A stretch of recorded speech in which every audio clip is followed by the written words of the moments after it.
छोटी रानी ने जब गर्भ धारण किया पलंग से नीचे पैर नहीं रखा। दोनों घर में बच्चे पैदा हुए। खैर रानियों में फर्क था लेकिन बच्चों में भी अंतर।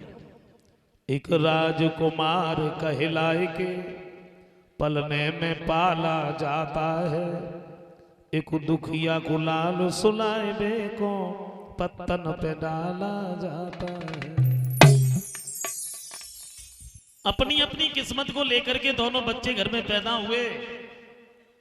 महाराज उत्तान पाद बड़े खुश हैं, सोच रहे काम एक बच्चे को तरस रहे थे, आज हमारे घर में 2 बालक हैं। दोनों के नाम रखवाए गए। बड़ी रानी के जो पुत्र हुआ उसका नाम ध्रुव रखा, छोटी रानी के जो पुत्र हुआ उसका नाम उत्तम रखा। अपनी अपनी किस्मत को लेकर के बच्चे बड़े होने लगे, खेलने के लायक हो गए। एक दिन दोनों भाई खेलते हुए महाराज उत्तानपाद के दरबार में पहुंच गए। और जब दरबार में पहुंचे महाराज उत्तानपाद ने दोनों बच्चों को एक साथ आता हुआ देखा तो बड़े प्रसन्न हुए और बड़े खुश होकर के ध्रुव को गोद में ले लिया। कुछ अच्छे विचारों के लोग बैठे थे, ये महाराज की बड़ाई करने लगे, बड़े अच्छे विचार है महाराज के। दोनों बच्चों में कोई फर्क नहीं मानते, कोई अंतर नहीं मानते। लेकिन एक नीच बुद्धि वाला इंसान बैठा था, चोगिला। और चोगिला चूक तो है नहीं, गाय कहो चाहे रोए, घर घर फूट कराए दे, करे एक के दे। जो नीच बुद्धि वाले इंसान होते वो नहीं मानते। कभी कहते हैं कि आदत वाले, कभी आदत नहीं भूलते।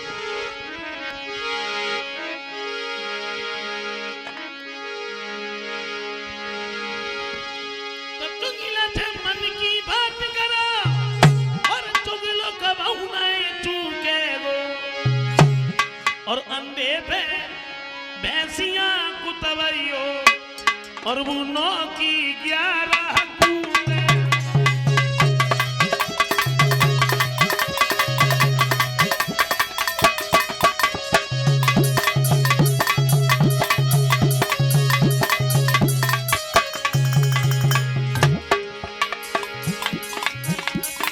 बिल्ली रंग स्वभाव न बदले, कथा भागवत रोज सुनाइयो। आका ढाक कब होई न चंदन मलिया, गिर के पास लगई।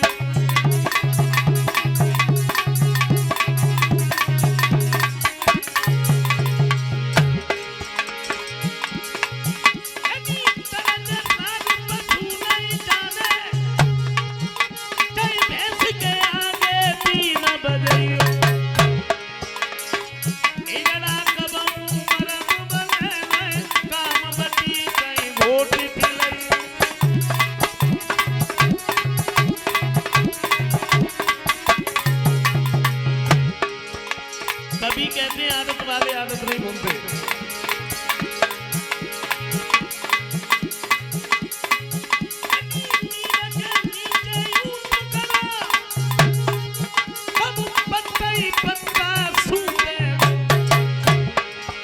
कुत्ता को कितना समझाइयो लेकिन ताले उठाएंगे।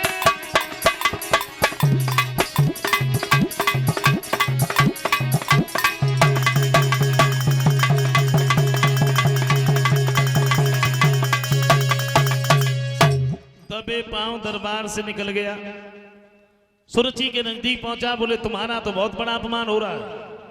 मेरा अपमान कहां हो रहा?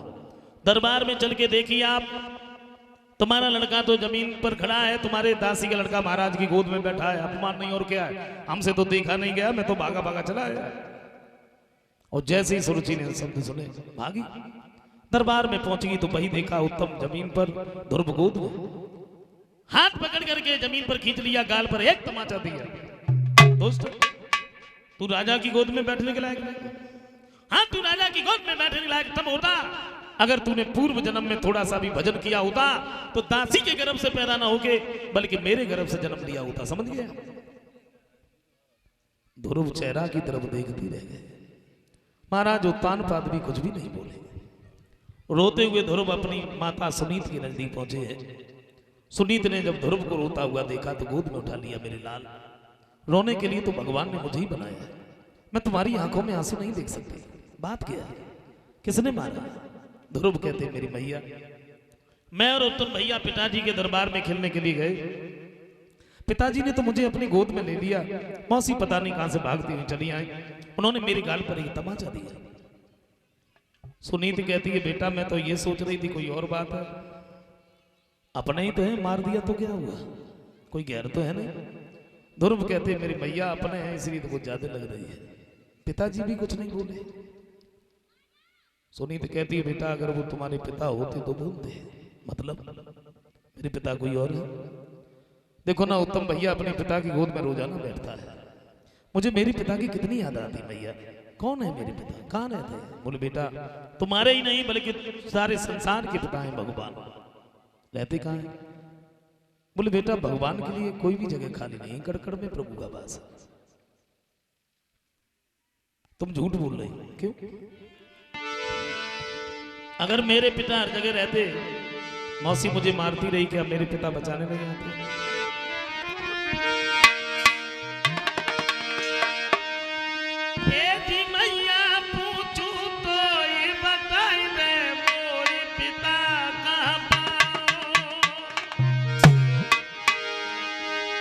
और किस ठोर पर सत भगवान रेगा आसे खोज गया।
बात कही मेरे लाल अभी तुम छोटे हो, थोड़े से बड़े और हो जाओ तो तुम वन में भजन करने के लिए जाना, तुम्हारे पिता तुम्हें उसी जगह पे मिलेंगे। तो ध्रुव कहते मेरी मैया तो मुझे आज्ञा दे दो। क्यों? मैं अपने पिताजी से मिलने के लिए जरूर जाऊंगा। सुनीत ने सोचा ये हमने से क्या बता दिया, ये नहीं मानेगा। बात को बदल करके एक बात कही, देखो ये बातें हम और तुम बाद में भी करते रहे। सुबह से तुमने भोजन नहीं किया, मैंने भी नहीं किया, भोजन कर लो। ध्रुव कहते मेरी मैया स्वर्ग का द्वार दिखा करके अब तुम हमें नरक की तरफ खींच रही हो, मैं भोजन नहीं कर सकता। अपने माता के पैर छू करके ध्रुव वहां से आगे बढ़ी गई। सुनीत बैठी रह गई।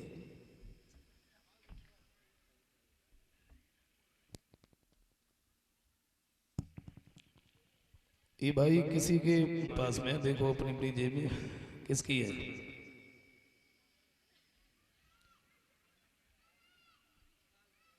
जिस किसी की हो वो ले जाए यहां से।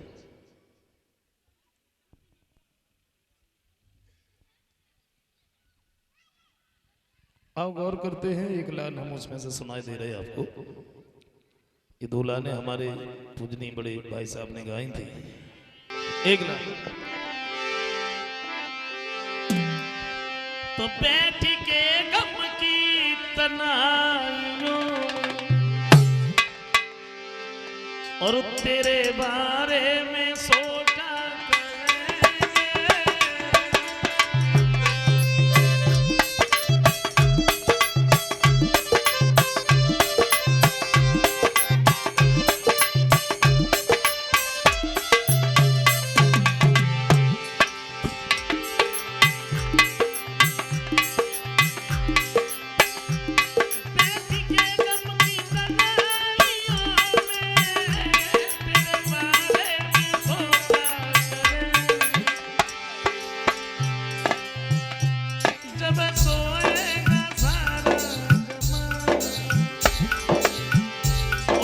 सोएगा सारा जमाना, तेरी यादों में जागा करेंगे।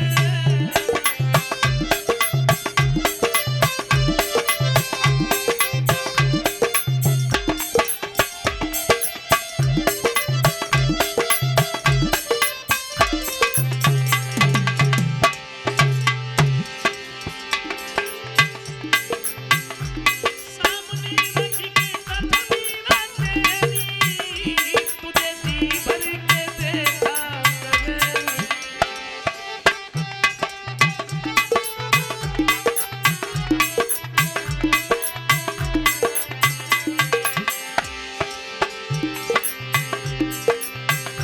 सामने रख के तस्वीर तेरी, तुझे जी भर के देखा करेंगे। वो नाम लिख के हथेली पे तेरे, नाम लिख के हथेली पे तेरे, याद आने पे झूमा करेंगे।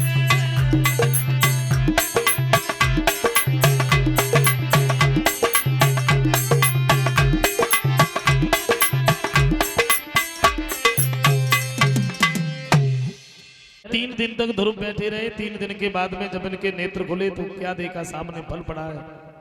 खाया, जल पिया, बैठ गए। 5 दिन तक बैठे रहे। उसके बाद में 12 दिन तक बैठे रहे। फिर ध्रुव ने ना ही तो जल पिया, ना ही फल खाया। बरसे हो क्या किया इन्होंने, ऊपर को हाथ कर लिए,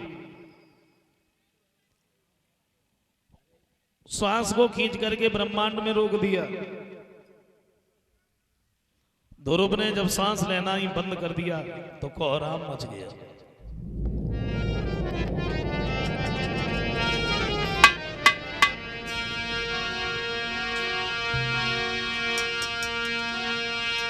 जब ध्रुव ने खींची प्राण वायु, तो वायु की त्रिलोकों की,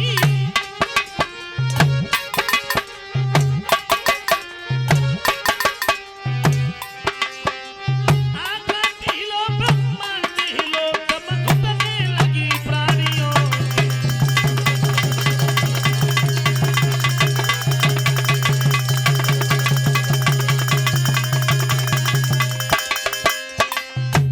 ध्रुव ने सांस लेना ही बंद कर दिया। कोहराम मच गया। जीवों की आंखें पथराई, एनिया रगड़ झट पता उठे, एनिया रगड़ झट पता उठे। हिली उठो इंद्र को, इंद्र बंदरवासी भी दिल मिला।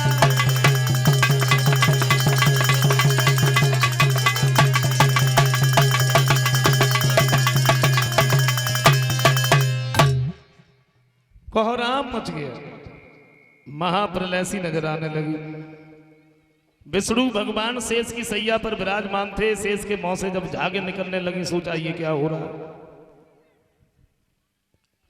ऋषि नारद सामने पहुंच गए, बोले आपको नहीं मालूम, जरा सा बालक तपस्या कर रहा है, आप वहां क्यों नहीं जाते, उसे दर्शन क्यों नहीं देते। भगवान भागे ध्रुव के नजदीक आए हैं। क्या देखा, ध्रुव ऊपर को हाथ किए खड़े हैं। तो आवाज लगाई, बेटा ध्रुव आंखें खोलो, मैं आ गया हूं। लेकिन ध्रुव ने नेत्र नहीं खोले। क्यों? क्योंकि ऋषि नारद ने भगवान की तस्वीर को बताया था। ध्रुव उसी तस्वीर को अपने हृदय में बसाए थे। भगवान ने अपनी तस्वीर को ही खींच लिया तो ध्रुव हाय पिता कह करके जमीन पर गिर पड़े। उससे पहले भगवान ने गोद में उठा लिया और जैसे ही भगवान को देखा ध्रुव रोने लगे। पिताजी आप कितने निर्दयी दिल के हो, कभी घर की तरफ ये नहीं देखा, हमें और हमारी माता को अच्छा भोजन नहीं मिलता है। भगवान कहते बेटा सच बात तो ये है, अगर तुम्हें और तुम्हारी माता को अच्छा भोजन मिलता तो शायद तुम मेरा भजन करने इस जंगल में नहीं आते। ये भी सत्य है। भगवान को दो ही प्राणी बचते हैं, पहले वो जो पूर्ण ज्ञानी होते और दूसरे वो जो दुनिया भर के सताए हुए होते, जिनका किसी भी जगह पर कोई सहारा नहीं रहता, अंत में फिर उसी की याद आती है। हाँ, हम ये नहीं कहते कि लोग भगवान को नहीं मानते, सब लोग मानते हैं, लेकिन एक बात देखियो, हम लोग तीर्थ यात्रा पे या कहीं मंदिर में बहुत बाद में जाते हैं। पहले घर पे बैठे कह लेते हैं भगवान हमाओ जी काम बन जाए, हम तब आए हैं। कब आए हैं? जब कोई काम बने तब।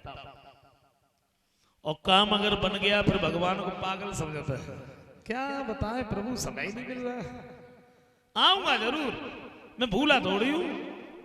अगर समय निकाल के कहीं बड़े मंदिर में पहुंच गए तो भगवान की दुआ से जूता ऐसी जगह पर उतारे जाते हैं जो सामने से भगवान जी दिखाई पड़े और जूता जी दिखाई पड़े। फिर हाथ जोड़ के बड़ी सुंदर वंदना करते तो हमें माता, अब जूतों की तरफ, पिता तुम्हें, फिर भगवान की तरफ। हमें तो ऐसा लगता है एक देवता के आगे सारे देवता फेल है, और वो है पेट देवता। वैसे भगवान ने शरीर बड़ा सुंदर बनाया, सोच समझ के बनाया। अब खैर कमी भी नहीं कहनी चाहिए, जो पेट बना दिया, खैर पेट ना होता तो कुछ भी नहीं होता। और इसे देवता नहीं बल्कि लेवता कहना चाहिए, लेवता देवता नहीं। सारी जिंदगी हो जाती इसे भरते भरते, कभी भरा ही नहीं। सुबह को भर लिया, शाम को खा ली, शाम को भर लिया, सुबह को खा ली। वैसे पेट में अगर थोड़ी सी तकलीफ है तो हाथों पेट की तरफ जाता है, घुटुओं पेट की तरफ जाता है। और पेट एक ऐसो निश्चिंत है बहकाऊ से कोई मतलब ना। व्यापार में घाटा लग जाए कोने में बैठ के तुम रो, पेट को कोई चिंता ना, बाय भरो। एक पैर टूट जाए तो टूट जाए, पेट को कोई मतलब ना, बाय भरो। एक हाथ कट जाए या दोनों हाथ कट जाए, पेट को फिर कोई चिंता ना, बाय भरो। और थोड़ी बहुत देर के लिए अगर बनता है तो रोटी से। अब रोटी तो खैर सभी लोग खाता है, फर्क इतना है कोई पतली पतली घी में चुमरी खा लेते हो, कोई मोटी मोटी नमक के साथ में रोटी तो सभी खाता है। ये रोटी भी सबको कैसा नाचना चाहे, खुद नाच नाच के बड़ी होती है। आतम होए फ्री नाचे, तबाब डारो फ्री नाचे, और सबको नाचना चाहे रोटी। रोटी के लिए कौन क्या नहीं करता है बताइए।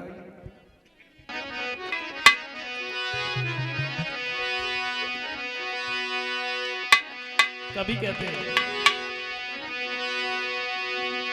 दीवाना आदमी को और बनाती है रोटियां, जती है सबको नचाती है रोटियां, खुद नाचती है सबको नचाती है रोटियां।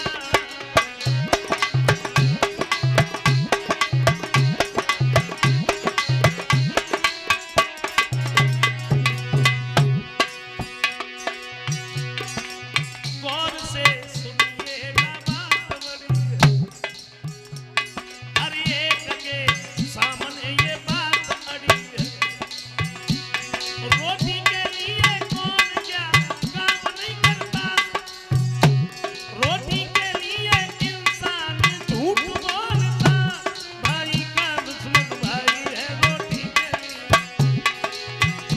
पंच कहीं पर अन्यायी है रोटी के लिए। ए बहू सास में लड़ाई है रोटी के लिए।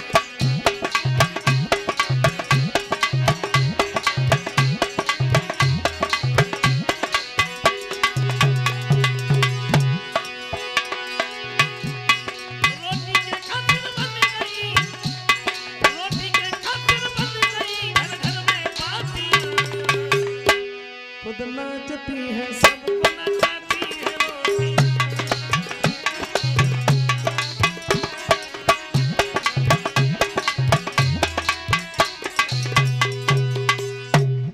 एक बात कही, बेटा तुम हमसे वरदान मांगो। बोले जब आप ही हमारे सामने बैठे हो तो भला मांगने के लिए रह ही क्या गया, मुझे कुछ नहीं चाहिए। भगवान कहते हैं अगर तुम नहीं मांग रहे हो तो हम तुम्हें अपनी तरफ से दे रहे हैं, हम तुम्हें वो लोक दे रहे हैं जिस लोक के लिए देवता राक्षस हमेशा आपस में लड़ते रहे, झगड़ते रहे, उन्हें वो लोक नहीं मिला। जो आज ध्रुव तारा के नाम से पुकारा जाता है। वैसे वैज्ञानिकों का तो ये कहना है ये ग्रह है, लेकिन भागवत का ये प्रमाण है कि वही लोग है जो आज भी अपनी जगह पर अटल है।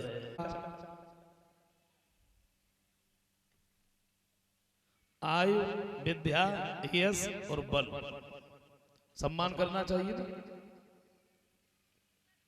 करते हैं।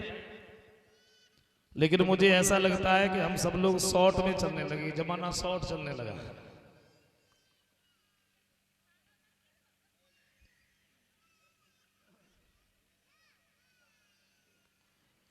पहले पैर छुए जाते थे तो अपना सिर रख देते थे पैरों के ऊपर, तब पैर छुए माने जाते थे।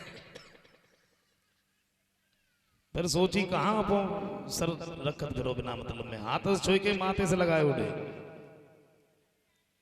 कछ दिना लो जे नियम चलत रहो।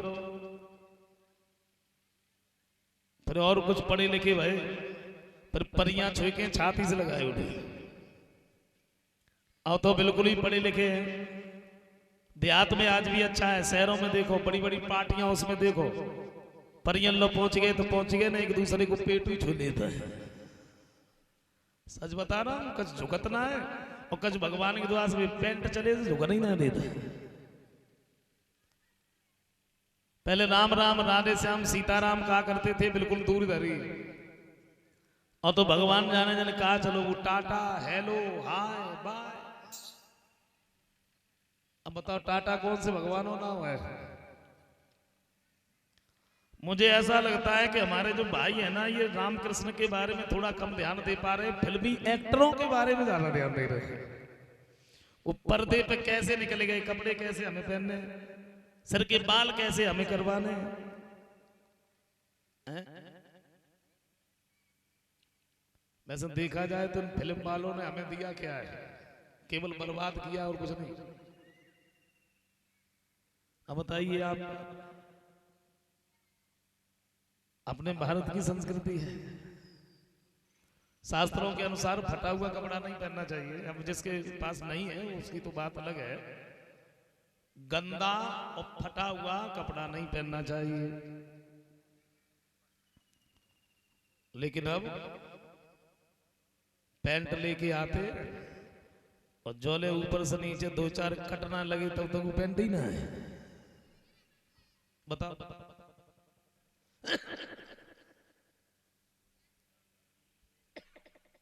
बदलाव है, सम्मान करना चाहिए बुजुर्गों का, तजुर्बा है।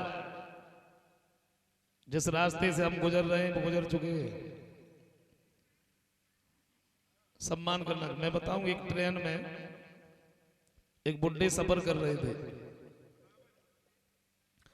और उसी डिब्बे में दो नौजवान लड़के बैठे थे। गाड़ी जैसी चली तो एक लड़का दूसरे से बोला, बोला भाई, हाँ बोला मैं चैन खींचूंगा।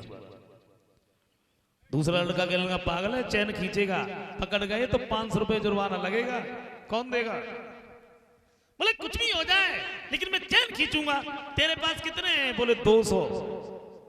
बोले 300 मेरे पास है। पकड़े गए, दे देंगे। अच्छा, दूसरा लड़का जो रहे बुड्ढे की चेहरे की तरफ देख के बोला, बोला भाई, हाँ बोला खींच दे। बोले अभी तो तू मना कर रहा था। अरे बोला खींच दे, कोई अगर पूछेगा तो बता देंगे बुड्ढे ने खींची है, खींच दे। लड़के ने चैन खींच दी, चैन खींच दी। गार्ड आ गया, पूछ लिया चैन किसने खींची? दोनों बोले साहब हम तो मना करते रहे, ये बुड्ढे नहीं माने, इन्होंने खींच दी। गार्ड कहने लगा तुमने चैन काहे को खींची? बुड्ढे ने सोचा लड़कों ने फंसा दिया, क्या करें? बुड्ढे बोले साहब मजबूरी में खींचनी पड़ी। बोले ऐसी क्या मजबूरी थी जो तुमने चैन खींची? बोले साहब मेरे पास में केवल 500 रुपए थे और वो जबरदस्ती दोनों ने छीन लिए। अगर यकीन नहीं है तो 200 रुपए इसके जेब में रखे, 300 रुपए इसके जेब में रखे, वो मेरे पैसे दिलवा दो बस, इसलिए मैंने चैन खींची। लड़की बोली बुड्ढा बड़ा चालाक निकला, पैसे भी ले लिए। तजुर्बा है, सम्मान करना चाहिए।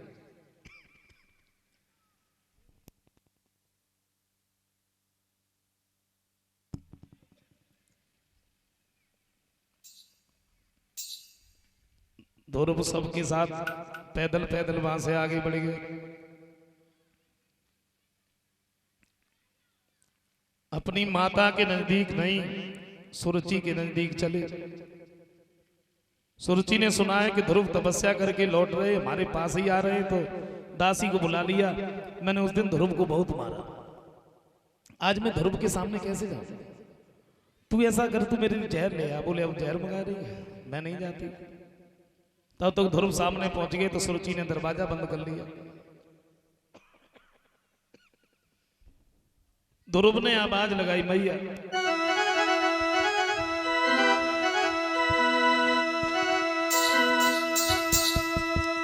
कि माता दरवाजा खोला, आएगा तेरा साथ रोना।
सुरुचि ने दरवाजा खोला, गोद में उठा लिया, कहा माफ करना मेरे लाल, उस दिन हमने तुम्हें बहुत मारा।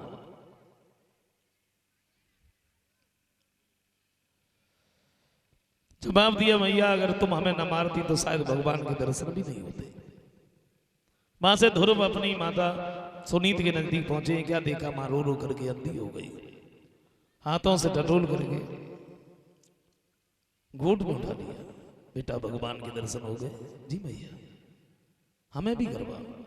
ध्रुव ने उसी द्वादश मंत्र का जाप किया है, चतुर्भुजी भगवान सामने पहुंच गए, दर्शन किए। महाराज उत्तानपाद ने ध्रुव को राजा बनाया, दोनों रानियों को साथ में लिया, ये वन में भजन करने चले गए। ध्रुव जब राजा बने हैं तो इनके जो भाई थे छोटे उत्तम, इन्हें यक्षों ने मार दिया। ध्रुव ने जब ये सुना है कि मेरे भाई को मार दिया, युद्ध करने के लिए तैयार हुए हैं, तो ब्रह्मा जी ने समझाया, बेटा तुम्हारे भाई उत्तम की इतने ही दिन की जिंदगी थी, वो इसलिए संसार को छोड़ के चला गया, तुम क्रोध ना करो। ध्रुव ने कुछ दिनों तक राज्य किया, उसके बाद अपने पुत्र उत्कल को राज्य दिया। ये उसी लोग को जाते हैं जो भगवान ने दिया था। श्री सुखदेव जी समझाते, राजन ध्रुव में कोई शक्ति नहीं थी इतनी जल्दी ये भगवान के दर्शन कर लेते, ये शक्ति तो उनकी मां की थी। और बच्चे का भविष्य मां के हाथ में होता है। बच्चे की पहली गुरु होती है मां। मां अगर चाहे तो अपने बच्चे को राज सिंहासन पर बिठा दे, मां ही अगर चाहे तो बच्चे को गधे पर भी बैठने के लायक न छोड़े। और पहले की ऐसी ऐसी माताएं हुई जिन्होंने अपने बच्चे के भविष्य को उज्जवल कर। तो मां के समान संसार में कोई गुरु नहीं, मां के समान संसार में कोई गुरु नहीं।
पहले की ऐसी ऐसी माताएं हुई जिन्होंने बच्चे के भविष्य को उज्जवल करने के लिए अपने शरीर पर हजारों मुसीबतें उठा ली, आज भी हैं। क्षमा करें हमारी जो माताएं बहनें बैठी हैं, मैं बुराई नहीं कर रहा। अब न घर की चिंता है न परिवार की चिंता है, और चिंता है तो केवल एक बात की, केवल एक बात सोचा करती हैं, क्या? दासी पी से पानी लाए, रोटी को एक रसोई ने हो, दिल बहलाने के लिए संग कोई दिल चली सहेली ने हो। केवल एक बात सोचा करती है, घर में झाड़ू लगाए में भाई अलग हो, बर्तन साफ करने भाई अलग हो, खाना बनाने भाई अलग, मतलब हमें कुछ भी न करना पड़े। रह गया शौक इनको केवल अपनी कोठरी सजाने का, श्रृंगार चित्र बनवाने का और फिल्मी गाना। दशा देखी हो,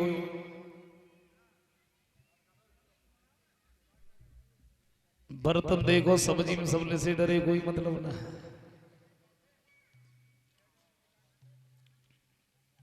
घर में देखो 2-4 दिन से झाड़ू ना लगो, कोई मतलब ना। बाली बच्चन गाय देखो तो जमालम पत्ते मुंह पे मोमबत्ती की फैक्ट्री चल रही, कोई मतलब ना। मम्मी गाय देखो तो जमालम पत्ते रवीना टंडन शूटिंग पे।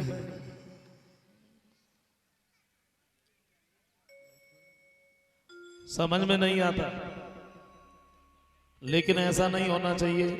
घर परिवार की तरफ देखो, बच्चे के भविष्य के बारे में सोचो, हमें कैसे चलना है कैसे नहीं चलना है। खैर थोड़े विचार बदल गए, ज्यादा नहीं।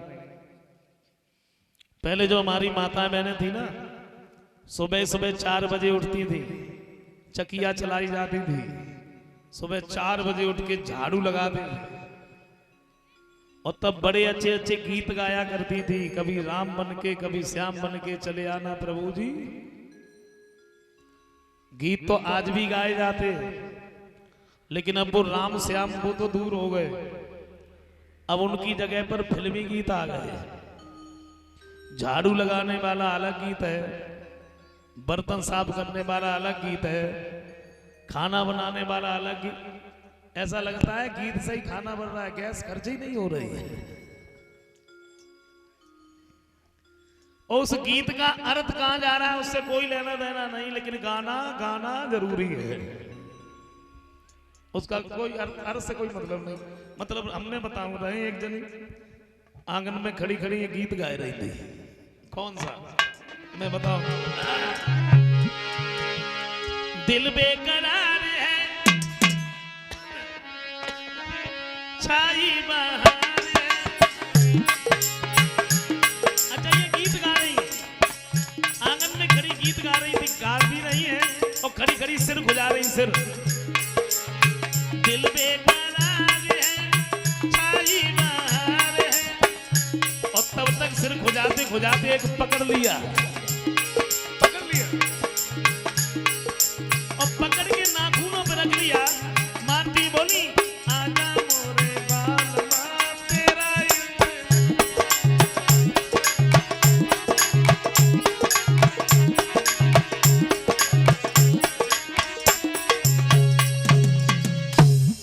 ऐसा नहीं होना चाहिए। अपने घर परिवार की तरफ देखो, बच्चे के भविष्य के बारे में सोचो, हमें कैसे चलना है कैसे नहीं चलना है। क्योंकि जिसका बचपन ही बिगड़ गया वो जवानी पे क्या सुधरेगा। लालेत 5 वर्षाण 10 वर्षाण तारेत प्राप्ते तू सोड से पुत्र मित्र बदा चरित। कहते पुत्र अगर 5 वर्ष का है, उसे जितना भी प्यार कर सको करो। पुत्र जब 10 वर्ष का हो जाए, उसे जितनी भी ताड़ना दे सको दो। और पुत्र जब 16 वर्ष का हो जाए, कंधे के बराबर का हो जाए, तो पुत्र को